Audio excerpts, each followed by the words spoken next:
விருதுநகர் மாவட்டம் ஸ்ரீவில்லிபுத்தூர் அருகே கோவில் உண்டியல் மற்றும் விவசாய தோட்டங்களில் திருடி வந்த 2 பேர் பிடிபட்டனர்.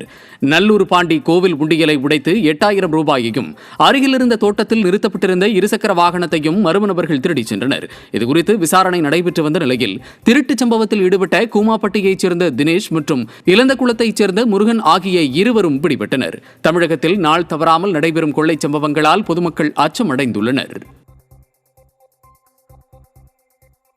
திருவாரூர் மாவட்டம் முடிகொண்டான் அருகே ரயிலில் அடிபட்ட அடையாளம் தெரியாத முதியவர் ஒருவர் உயிரிழந்த சம்பவம் குறித்து விசாரணை நடைபெற்று வருகிறது. சமத்துவபுரம் ரயில்வே தண்டவாளத்தில் ஜோத்பூரிலிருந்து மன்னார்குடி நோக்கி சென்ற விரைவு ரயிலில் அடிபட்டு சுமார் 60 வயது மதிக்கத்தக்க முதியவர் சம்பவ இடத்திலேயே உயிரிழந்தார். தகவலறிந்து வந்த திருவாரூர் ரயில்வே போலீசார் உடலை மீட்டு பிரேத பரிசோதனைக்கு அனுப்பிய நிலையில் உயிரிழந்த நபர் யார் என்ற கோணத்தில் விசாரணை நடைபெற்று வருகிறது. வேலூர் மாவட்டம் குடியாத்தம் அருகே ஏர்த்தாங்கல் பகுதியில் உள்ள ஸ்ரீ கங்கையம்மன் கோவில் சிரசு திருவிழா வெகு விமரிசையாக நடைபெற்றது.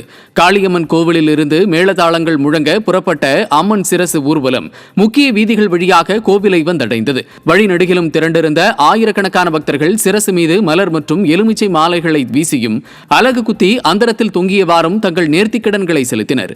இதன் தொடர்ச்சியாக சிலம்பாட்டத்துடன் அம்மன் உடல் மீது சிரசு பொருத்தப்பட்டு பக்தர்களுக்கு சிறப்பு தரிசனமும் ஏற்பாடு செய்யப்பட்டது.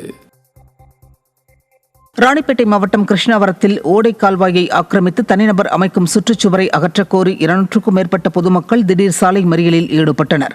ஆக்கிரமிக்கப்பட்ட பகுதி வழியாக செல்லும் பெண்களை கேமரா வைத்து வீடியோ எடுப்பதாகவும் இதுகுறித்து பலமுறை புகார் அளித்தும் எந்த நடவடிக்கையும் இல்லை என்றும் அவர்கள் குற்றம் சாட்டினர். அப்போது போலீசார் பொதுமக்களை கைது செய்ய முயன்றபோது இருதரப்புக்கும் இடையே ஏற்பட்ட கடுமையான தள்ளுமுள்ளால் அப்பகுதியில் பரபரப்பு நிலவியது. கட்டணம் போட்டு கேமரா வச்சுக்கிறாங்க. அது வந்து புறம்போக்கு இடம் அது கேமரா வச்சுக்கிறாங்க. எப்படி அது? நாங்க பாத்ரூம் பொம்பளைங்க டாய்லெட் இல்லாதவங்க எல்லாமே பாத்ரூம் அந்த இடத்துல போறோம். நைட்ல அங்கதான் போறோம். அது கேமரா வச்சு பாக்குறாங்க சார். அவங்க எல்லாம் ஒரு மனுஷங்களா? அவங்க அக்கா தங்கச்சிங்க அந்த மாதிரி போனாங்கன்னா வைப்பாங்களா கேமரா வச்சு? அது புறம்போக்கு இடம் சார், பட்டாவே கிடையாது. அந்த இடம் வாங்கிட்டு எங்க தண்ணி வெளி வர இடம் எல்லாமே ஃபுல்லாவே பிளாக் பண்ணி வச்சுக்கிறாங்க சார். அரசாங்கம் இதுக்கு நல்ல ஒரு தீர்வு எங்களுக்கு கொடுக்கணும் சார். கோவை அவினாசி சாலை நவ இந்தியா பகுதியில் உள்ள பிரபல KFC உணவகத்தில் இளைஞர்கள் வாங்கிய பர்கரில் புழுக்கள் நெளிந்த சம்பவம் பரபரப்பை ஏற்படுத்தியது. இதனால் அதிர்ச்சியடைந்த இளைஞர்கள் ஊழியர்களிடம் புகார் அளித்த போது அதற்கு பதிலாக மற்றொரு பர்கரை வழங்கி KFC நிர்வாகம் அலட்சியம் காட்டியதாக கூறப்படுகிறது. இந்த சம்பவத்தை கண்டித்து இளைஞர்கள் எடுத்த வீடியோ சமூக வலைதளங்களில் வேகமாக பரவி வரும் நிலையில் சிறிய மற்றும் நடுத்தர ஹோட்டல்களில் அதிதீவிர ரெய்டு நடத்தும் உணவு பாதுகாப்புத்துறையினர் இதுபோன்ற உயர்தர உணவகங்களில் நடக்கும் முறைகேடுகளுக்கும் உரிய நடவடிக்கை எடுக்க வேண்டும் என்ற கோரிக்கை எழுந்துள்ளது.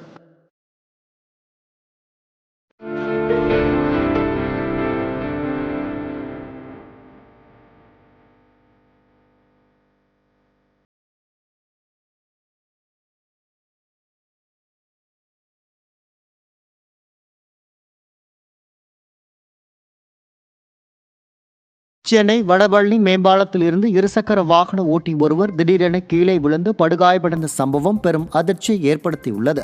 சிவகங்கை சேர்ந்த பாலமகுடேஸ்வரன் என்பவர் வடபழனி மேம்பாலத்தின் மெட்ரோ தூண் அருகே எதிர்பாராத விதமாக பாலத்திலிருந்து கீழே விழுந்தார். இதில் அவருக்கு காலில் எலும்பு முறிவு ஏற்பட்டதை அடுத்து பொதுமக்கள் உதவியுடன் மீட்கப்பட்டு மருத்துவமனைக்கு அனுப்பி வைக்கப்பட்டார்.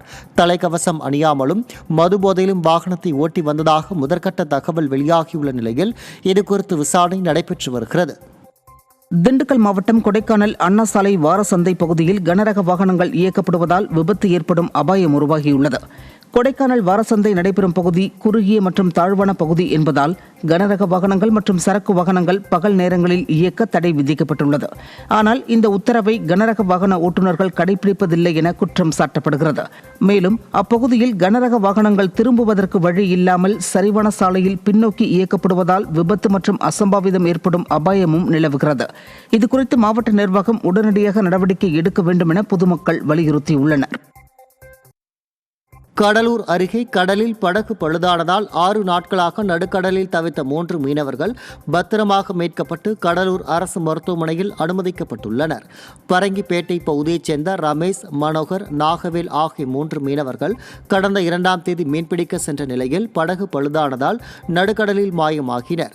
ஹெலிகாப்டர் மூலம் இவர்களை தேடும் பணிகள் தீவிரமாக நடைபெற்று வந்த நிலையில் நல்லவாடு பகுதியில் 3 பத்திரமாக மீட்கப்பட்டு கரைக்கு கொண்டுவரப்பட்டனர். 6 நாட்களாக குடிநீர் இன்றி கடல் தண்ணீரை குடித்ததால் உடல்நலம் பாதிக்கப்பட்டுள்ள மீனவர்களுக்கு கடலூர் அரசு மருத்துவமனையில் சிகிச்சை அளிக்கப்பட்டு வருகிறது.